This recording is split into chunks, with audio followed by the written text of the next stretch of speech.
Chapter 1: The Lighthouse Keeper's Tale. Captain John was a seasoned seafarer who had dedicated his life to the lonely task of tending the lighthouse on a small island off the coast. He was a man of few words, but when he spoke, his stories were as mesmerizing as the sea that surrounded his island.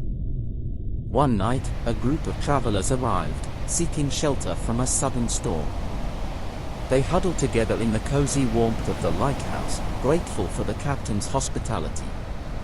As the rain lashed against the windows and the wind howled through the rocks, Captain John regaled them with tales of his adventures on the sea. As the night wore on and the fire flickered low, the captain's voice grew soft and his eyes took on a faraway look. He began to speak of a ship he had seen on the horizon, a ship that glowed with an ethereal light. It was like no vessel he had ever encountered, with sails of pure white that shimmered in the moonlight. The ship appeared to be heading toward the island, but as it drew near, it suddenly disappeared, leaving behind only a strange sense of unease. The travelers listened in rapt silence, their imaginations stirred by the captain's words. They asked him what he thought the ship was, but the captain could only shake his head and say that he did not know. All he could say was that it had left him with a feeling of foreboding, a sense that something was not quite right. With that, the captain fell silent, lost in his memories of the strange ship. As the travelers settled down to sleep, they could not shake the feeling that something was watching them from the darkness outside. The storm raged on, and the lighthouse beam swept across the blackness, casting eerie shadows on the walls. And as they drifted off to sleep, they dreamed of a ship with sails of white that glowed like moonlight, sailing silently toward their island home. Chapter 2: The Dream. As the night wore on, the visitors retired to their rooms, but William, who is also one of them, couldn't shake the eerie feeling that had gripped him. As William drifted off to sleep that night, his mind was consumed by the tale of the mysterious ship that Captain John had spoken of. He couldn't shake the feeling that there was more to the story than the lighthouse keeper had let on. In his dream, he found himself aboard a ship that was unlike any he had ever seen. The vessel was ancient and battered, with torn sails and rotting wood. The crew was equally unusual, their bodies translucent and their features twisted into ghastly grins. As the ship sailed through the mist, William couldn't help but feel a sense of unease. The ghostly crew went about their business, completely ignoring him as they worked the ropes and adjusted the sails. But William's eyes were fixated on the glowing white light in the distance. As the ship drew closer to the light, William felt a pull that was almost physical in nature. It was as if something beyond his control was urging him forward, compelling him to reach the light no matter what the cost.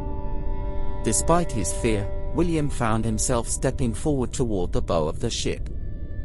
The wind whipped his hair around his face, and the cold spray of the sea stung his cheeks. He felt as though he was on the cusp of a great revelation, something that would change his life forever. As the ship drew closer to the light, William could make out the shape of a grand vessel in the center of the glow.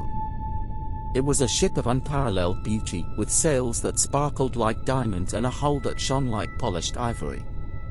Without warning, the ghostly crew turned as one to face William. Their eyes were dark pits of nothingness, and their grins had turned into twisted sneers. The pull that had been urging him forward suddenly turned into a force that was holding him back. William tried to fight against the force, but it was too strong. He felt as though he was being torn in two, his body and mind at war with each other. And then, with a sudden burst of clarity, he realized what he had to do. He closed his eyes and concentrated with all his might, willing himself to wake up from the dream. And then, just as suddenly as it had begun, the dream was over. William woke up with a start, his heart pounding in his chest. He knew that the dream was more than just a figment of his imagination.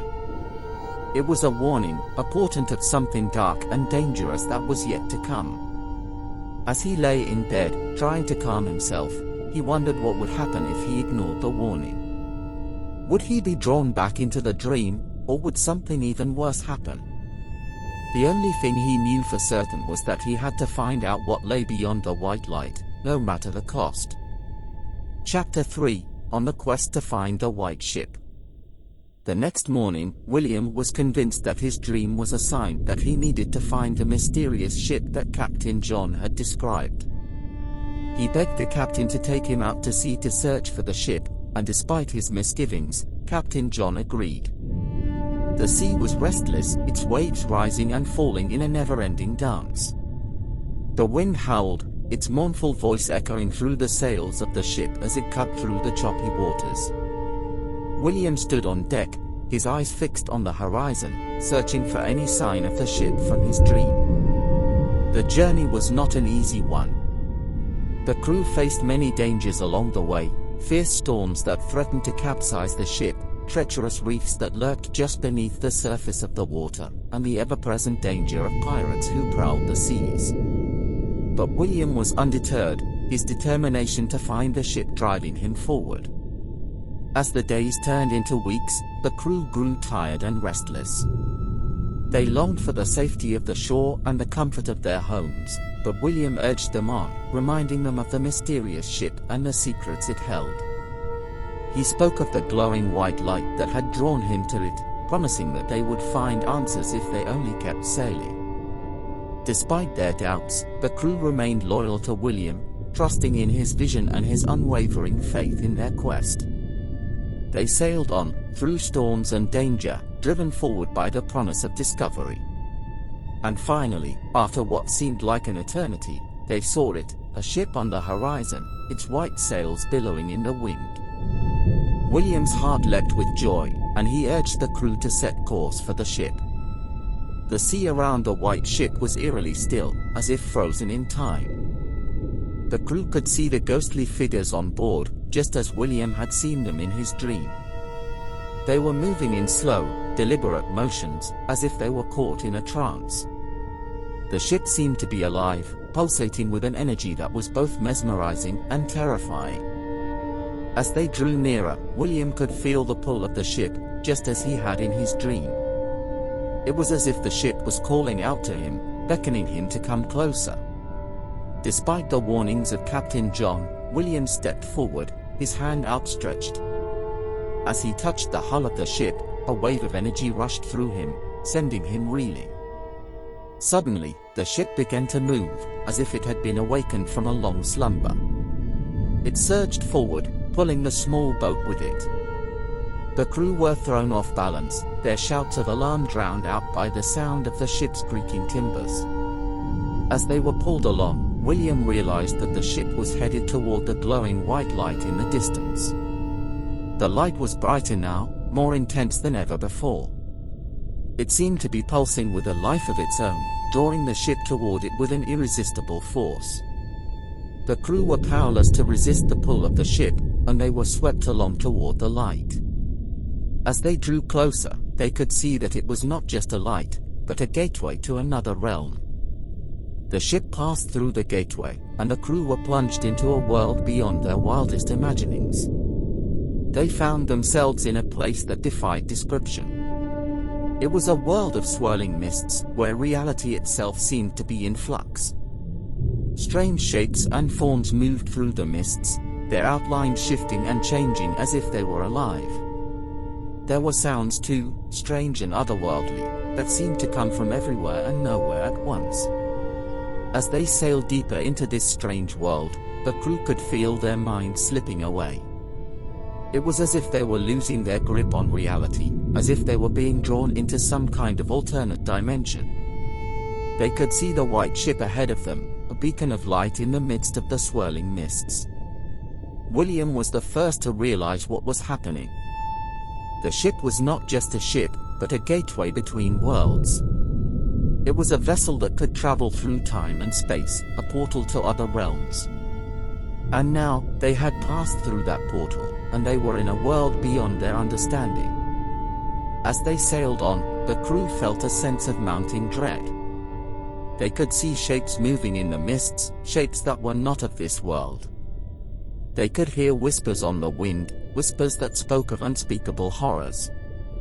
They knew that they were in a place that was not meant for mortals, a place where the rules of reality did not apply. Chapter 4: The Haunting. As the ghosts descended upon them, William felt his heart race with fear. He had never seen anything like this before. The ghosts were ethereal, almost transparent, but their fury was tangible. Their eyes glowed with a malevolent light, and their screams echoed across the sea. William watched in horror as they attacked the crew, dragging them down into the depths. For a moment, William was paralyzed with fear, but then he remembered his dream. He had to reach the glowing white light at the end of the ship. He didn't know why, but he was sure that it held the key to ending this nightmare. As he ran towards the light, he felt the ghosts closing in around him, their ghostly hands reaching for him.